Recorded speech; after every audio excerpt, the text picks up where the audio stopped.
ओम श्री नारायणाय नमः। अभी जो आपके जितने दिन बचे हैं मनुष्य जीवन के,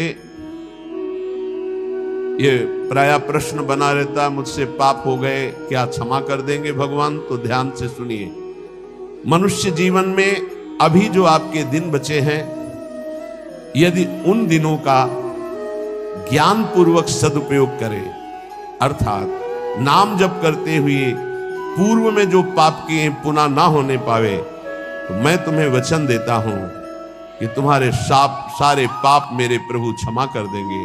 तुम्हें कोई भी पाप का दंड नहीं भोगना पड़ेगा। जितनी श्वासें अब बची हैं, जितना जीवन बचा है, अब ज्ञान पूर्वक व्यतीत कीजिए।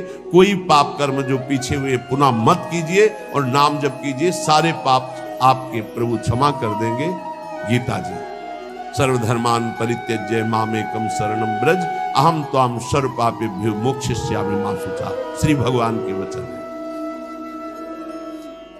जो आंतरिक काम क्रोधादि रोग हैं, इनको नष्ट करने के लिए 5 औषधियां हैं। जैसे पेट खराब हो जाए तो पंचसकार चूर्ण की आवश्यकता होती है, ऐसे ही हमारा विचार खराब हो गया है, दिमाग खराब हो गया है। सत्य वस्तु को भूलकर असत्य में रमण करना पागलों का कार्य है। वो सत्य मार्ग के पथिकों को पागल समझते हैं और सत मार्ग के पथिक उनको समझ रहे हैं कि इतना कीमती जीवन तुम व्यर्थ में नष्ट कर रहे हो। और वो समझ रहे हैं मानव जीवन को ये कैसे बर्बाद कर रहे हैं, ना कोई भोग भोग रहे हैं, ना कोई धन संचय कर रहे हैं, इनका जीवन ही बर्बाद हो रहा है। वो नहीं समझ पाते। ये 5 हैं जो तुम्हारे आंतरिक भवरोग को नष्ट कर देंगे। पाप जो हो रहा है, उस पाप की प्रवृत्ति का नाश कर देंगे। 5, पहला सत्संग। सत्संग, अगर भगवान की कृपा हुई है तभी सत्संग प्राप्त होता है। प्रथम भगति संतन कर संगा, दूसरे रति मम कथा प्रसंगा। सबसे पहली कृपा भगवान की होती है कि सत्संग प्राप्त होता है। अहो भाग्य रोज सत्संग प्राप्त हो। अहो भाग्य। जिस दिन होता कि आज पूज्य श्री मथुरादास जी कथा करने नहीं आएंगे, उनका स्वास्थ्य खराब है, या आज उनकी निर्जला एकादशी है, उस दिन ऐसा लगता है जैसे वज्रपात हो गया हो। आज महापुरुषों के चरित्र सुनने को नहीं मिलेंगे। जो महापुरुषों से सत्संग प्राप्त, वो फिर और जैसे रबड़ी पाने के बाद गुड़ का सीढ़ा चाटने की इच्छा नहीं होगी। यद्यपि वो भी मीठा होता है, वो भी पवित्र गन्ने के रस से बनता है, पर नहीं, जो रसमलाई पा चुके हैं ना, उनको फिर गुड़ का स्वाद नहीं आएगा। ऐसे ही जो सच्चिदानंद में डूबे हुए महापुरुषों के वचनों को श्रवणेंद्रिय से पान कर लिए ना, फिर वो केवल शाब्दिक प्रवचन में उसका श्रवणेंद्रिय स्वाद नहीं ले पाएगी। उसको चाहिए अनुभवी, क्योंकि उतने गरु वचन सुन लिए तो अब फिर और नहीं। अगर भगवत प्राप्त महापुरुष का सत्संग सुन लिया तो इन कानों की इतनी गरु स्थिति हो जाएगी कि वो हल्का शब्द सुन ही नहीं सकते। वो खुद अपने आप उनको लगेंगे बंद करो यार।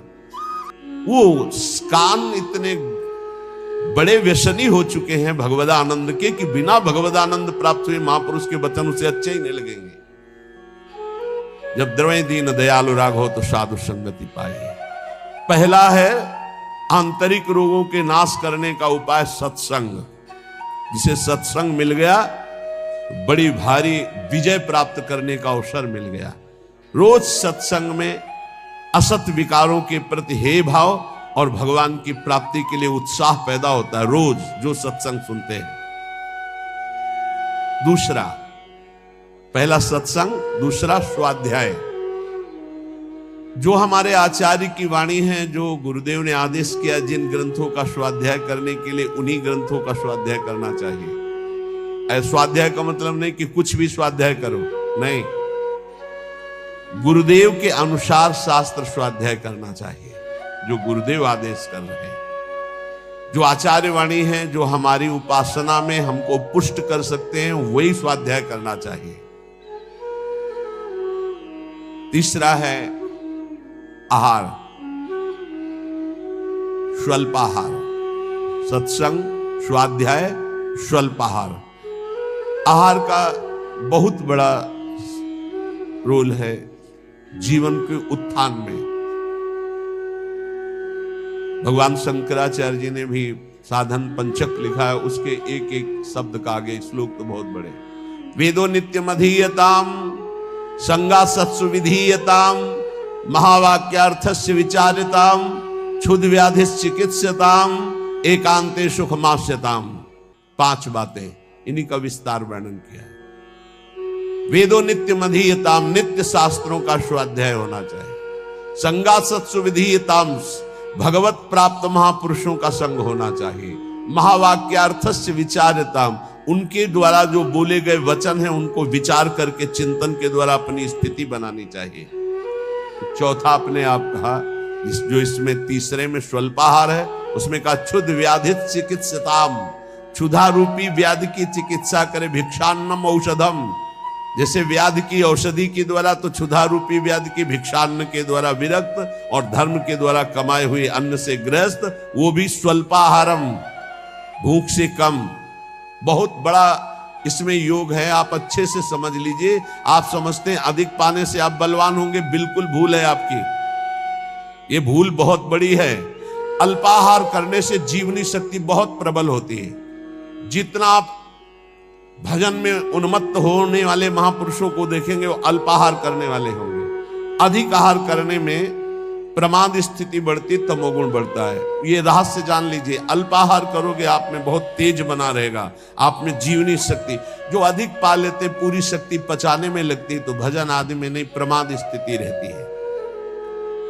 चौथा जो उसमें लिखा है एकांते सुखमास्यताम, इसमें लिखा है रात्रि के चौथे प्रहर में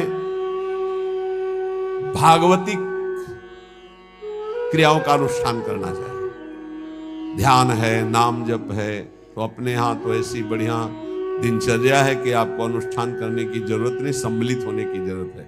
सुबह 2 बजे से दर्शन करते हुए सबके, फिर यहाँ सत्संग, नाम कीर्तन हो रहा है, फिर सत्संग हो रहा है, कितना मंगलमय है। अभी 5:10 है।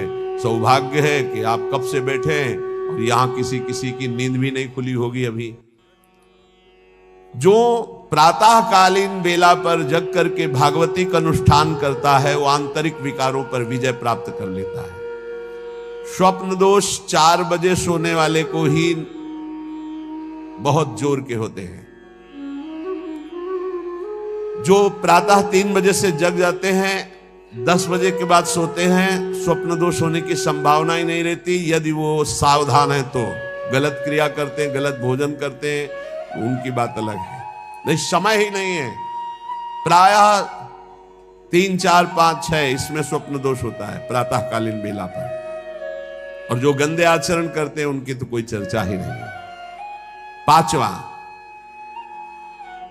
जो कुछ साधन भजन करे एकांत चिंतन आंतरिक, उसका चिंतन पूर्वक करे, एकाग्रता पूर्वक करे, सारी शक्ति लगा करके, बटोर करके। नाम जप करे तो नाम में, मंत्र जप कर रहे तो मंत्र में, सत्संग सुन रहे तो सत्संग के वाक्यों में। ये 5 हैं जिनके द्वारा हम आंतरिक विकारों पर विजय प्राप्त कर लेते हैं। पहला सत्संग, दूसरा स्वाध्याय, तीसरा अल्पाहार, चौथा प्रातःकालीन बेला पर उठकर भागवती का अनुष्ठान, 5वां जो कुछ भी करे एकाग्रता पूर्वक सारी शक्ति लगाकर उसी में। जो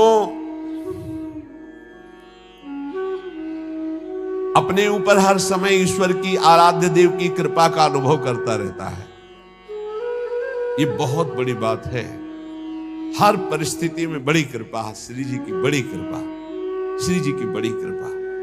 एक हमने संत भगवान को देखा, वो बल्ब ऐसे लगा रहे थे तो चूक हो गई, तो वही किसी कनेक्शन में कहीं छू गए, मारा ऐसा झटका तो सीढ़ी गिरी, सीढ़ी से सीढ़ियों पे आकर के गिरे, उससे नीचे चबूतरे के नीचे आके गिरे, काफी चोट लग गई थी।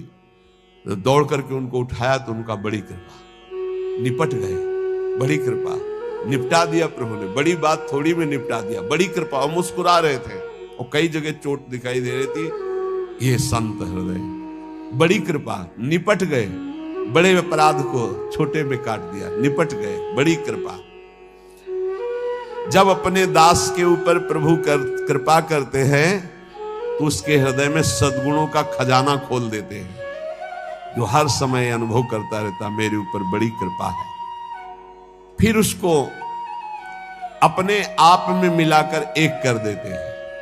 चाहे भक्ति में हो चाहे ज्ञान में, बचता एक ही है। दो जब तक बचे तब तक विचार अभी ऊंचाई पर नहीं पहुंचे। ब्रह्म नहीं, माया नहीं, नहीं जीव नहीं काल, अपनी ही सुध ना रही, एक रहे हो नंदलाल। ना काहो सो बोली बो, ना कोई व्यवहार, अपनी कुंवर किशोरी को जियत निहार निहार। एक तो लालजू प्रियाजू एक है, इनको दो न देखा जाए। जो हर समय अपने इष्ट की कृपा का अनुभव करता रहता है तो इष्ट उसके हृदय में गुणों का खजाना खोल देता है और उसको अपने में मिला लेता है, एकता कर लेता है, अर्थात इष्टमय हो जाता है। तस्मित् तज्जने भेदा भावात्। अब उसकी दृष्टि बड़ी महिमामय गौरवमय हो जाती, जिधर दृष्टि जाती उधर परमात्मा तत्व का दर्शन करता है। ऐसी स्थिति सच्चिदानंद रस में भरपूर होती है, ना अहमता होती न ममता होती है। पर यह होता उन्हीं के ऊपर है। एक होते हैं जो केवल जीव से नाम जप करते हो, जीव से गुणानुवाद करते हैं, अंतःकरण विषय चिंतन करता रहता है। ध्यान देना, बहुत उत्तम बात वर्णन हो रही।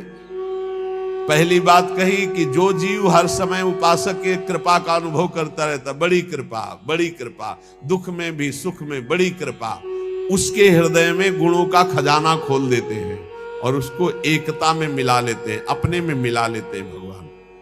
अब दूसरी बात कह रहे हैं कि उपासक कब एकता को प्राप्त होता है। बोले एक उपासक होता है, बहुत ध्यान से अपने को देखना किस डिग्री में हो आप। एक उपासक होता है जो जीव के द्वारा नाम जप करता है, जीव के द्वारा गुणों का गान करता है, पर हृदय में विषय चिंतन होता है। दूसरा उपासक होता है जो जीव के द्वारा नाम जप करता है, गुणानुवाद करता है, अंतःकरण भी उसी में जुड़ा हुआ होता है। ये विशेष कृपा पात्र होता है। और तीसरा उपासक होता है जो जीव से नाम जप करता है, गुणानुवाद करता है, हृदय से जुड़ा रहता है और स्वयं लीला में डूबा रहता है। जो गाया, जो चिंतन किया, उसी में डूबा है। ये तीसरा, ये सर्वोपरि उपासक है। जो गाया वही चिंतन, जो चिंतन उसी में डूबा।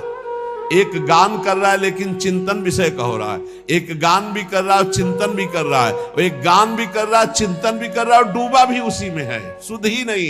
ये है उत्तम अवस्था उपासक की। बहुत जोर की बात है, ऐसा ही होना चाहिए। जो जप कर रहे हैं, जो गान कर रहे हैं, उसी का चिंतन कर रहे हैं, उसी में डूब रहे हैं। पहला जो नाम जप कर रहा है, गुणगान कर रहा है, हृदय से विषय चिंतन कर रहा है, वो उसको इस लोक और परलोक के भोग परास्त कर देते हैं। बहुत सावधान, ऐसा उपासक भ्रष्ट होने में देर नहीं लगेगी। जिसका वाणी से गान हो रहा है और हृदय से भी चिंतन हो रहा है, उसको इस लोक और परलोक के भोग अच्छे नहीं लगते, पर परास्त करने की गुंजाइश है। लेकिन तीसरा जो मनन करके डूबा हुआ है, त्रिभुवन का भोग, सामर्थ्य नहीं कि उसको लुभायमान कर सके, भ्रष्ट कर सके। तीसरी बहुत ऊंची स्थिति है। जो गृहस्थी में रह करके अपने परिवार से हंसता है, बोलता है, व्यवहार करता है, खाता पीता, चलता उठता बैठता है, पर ऐसे जैसे विदेश में आए हुए मेहमान। गृहस्थी में कैसे भगवत प्राप्त? बोले जो अपने परिवार के साथ हंसता है, खाता पीता, बोलता, व्यवहार करता है, बढ़िया, सब वैसे ही, लेकिन वो वैसे जैसे किसी मेहमान के यहां गया हो। उसको पता है रहना नहीं, देश बिराना है, ये भी छूटेंगे, शरीर भी छूटेगा, जाना है, मुझे प्रभु के पास जाना है। क्योंकि वो अपने परम प्रिय सखा प्रभु को हृदय में निरंतर चिंतन करते हुए ऊंची स्थिति को प्राप्त है कि मुझे भगवत प्राप्ति करनी है। ये सब केवल एक व्यवहार मात्र है। वो उस स्थिति में परिवार में रहता हुआ, संसार में रहता हुआ शायद ही कोई समझ पावे कि कितनी ऊंची कोटि का महात्मा है वो। गृहस्थ में रहते हुए, जो अपने परिवार में रहते हुए प्रेम व्यवहार करते हुए, कमाते खाते हुए, हर समय भगवत स्मरण करते हुए ऐसे रहता है जैसे किसी मेहमान के यहाँ कि मुझे तो जाना है, नए घर मेरा, मकान मेरा, में नई वस्तु मेरी, नाथ सकल संपदा तुम्हारी, मैं सेवक समेत सुतनारी, मुझे तो आप चाहिए। देखो, जब तक तुम संसार की कामनाओं से निवृत्त नहीं होगे तो ये संसार तुम्हें फंसाए रखेगा। तुम्हारा सारा साधन भजन जो परलोक प्रदान करने वाला है, ये संसार नष्ट कर देगा। संसार की कामनाओं की जब तक निवृत्ति नहीं होती तब तक संसार फंसाए रखता है, और ये जितना साधन भजन बनता है सब खा जाता है संसार। तुम कहलाओगे भगत, लेकिन तुच्छ विषयों में अपने भजन को बेचने वाले भगत नहीं कहलाते। तुम जैसे तैसे अपनी इंद्रिय और मन को बिखेर रखा है, इंद्रियां मन तुम्हारे भजन को नष्ट कर रही है। अत्यंत तुच्छ असत जड़ दुख रूप भोगों में वो मूर्ख अपने भजन को छीन कर देता है, भजन को बर्बाद कर देता है। इसलिए इस संसार की लौकिक वस्तुओं को जो तुम्हें प्राप्त है भगवद अर्पित करके प्रसाद रूप भोगो, और निर्मल परमानंद की प्राप्ति के लिए कोई इच्छा मत करो, अपने भजन को बचा के रखो। ये पदार्थ आदि तो भगवान अपने आप तुम्हारी व्यवस्था करेंगे, तुम भजन से भगवान की प्राप्ति की चाह करो। जो इस बात को स्वीकार कर लेते हैं उनके अंदर एक नई कामना जागृत होती कि कुछ लोग तो ये जान जाएं कि मैं भजन करता हूं, ये बहुत जोर की इच्छा होती है। हमें और कुछ भोग नहीं चाहिए, इतना तो है कि लोग ये हमारा सम्मान कह के करे कि बड़ा भजनानंदी है, बड़ा त्यागी है, बहुत अच्छा है, गृहस्थी में रहते हुए महात्मा है या विरक्ति होते हुए कितना बढ़िया महात्मा है। ये कान सुनने के लिए लालायित रहते हैं। लोग मेरी योग्यता को जाने कि मैं कितना अच्छा हूं, ऐसी इच्छा जो करता है तो इच्छा करते ही वो परम पद का अधिकार खो देता है। समझ लो, लोगों में जानकारी फैलाने की इच्छा मतलब संसार में सतबुद्धि, मतलब प्रतिष्ठा कीर्ति की चाह, मतलब भगवत प्राप्ति की योग्यता खो देना। ये तीन बातें बड़ी दुर्लभ हैं। निर्धनता में भी दूसरों की सेवा करने का, दान देने का उत्साह, एकांत में पापाचरण ना करने की दृढ़ भावना, ये बहुत कठिन बातें, बहुत कठिन बातें। निर्धनता में भी दान देने का, दूसरों की सेवा करने का उत्साह, एकांत में कभी पाप ना करने की दृढ़ भावना, और जिससे भय लगता है ऐसा कभी कोई वचन, आचरण, संकल्प मन में ही ना आने पाए। भय लगता है पाप कर्म से, पाप कर्म ही भय प्रदान करता है। तो पाप कर्म से कैसे निवृत्त हो, क्रम बाई क्रम वर्णन कर रहे हैं। तो जो पाखंडी लोग हैं इनका संग का त्याग कर दे। पाप निवृत्ति के लक्षण, पाप तुमसे बनेंगे ही नहीं। पाखंडी लोगों से दूर रहना, खुली बात कह रहे हैं। महापुरुषों के वचन, किसी से कोई लेना देना नहीं रहता, इसलिए मस्ती से बोलते हैं। पाखंड कहते हैं पाप के खंड को। पाप जो ऊपर से सदाचरण का वेश धारण किए हुए हैं और अंदर से पापाचरण करते हैं, बहुत ही लुभावना पाखंड होता है। लुभावना आप देख के समझ ही नहीं सकते। हमारी योग्यता ऐसी नहीं हो, हम अपनी योग्यता दिखाते हैं तो पाखंड एकदम भी कहा जाता है। इससे पाप की प्रवृत्ति होती है। पाखंड से बचे और पाखंडी लोगों से बचे, खुली बातें हैं। जो असत्य में भोग सुख प्राप्त करना चाहता है वो पाप किए बिना रह नहीं सकता। ऐसे पाप का आचरण करने वालों का संग बिल्कुल नहीं करना चाहिए। अहंकार पापों की रति प्रदान करता है, इसलिए अहंकारी का संग नहीं करना चाहिए, अहंकार का संग नहीं करना चाहिए। पाखंड नहीं धारण करना चाहिए, पाखंडियों का संग नहीं करना चाहिए। असत्य के भोग की लालसा पाप करवाती है और असत्य के भोगों में रत पापियों का संग नहीं करना चाहिए। अहंकार ही भोगों में रत कराता है, इसलिए अहंकार नहीं अंदर आने देना चाहिए और अहंकारियों का संग नहीं करना चाहिए। प्रभु की ओर अग्रसर होने वाले जितने साधक हैं उनको सावधान रहना चाहिए ऐसे अहंकारी असत भोगों में लगे हुए पाखंडियों से। कल्याण के श्री कृष्ण। अगर आपको भी है ईश्वर के अस्तित्व पर आस्था तो कृपया लाइक और सब्सक्राइब करें। कमेंट में लिखें जय श्री राधे राधे।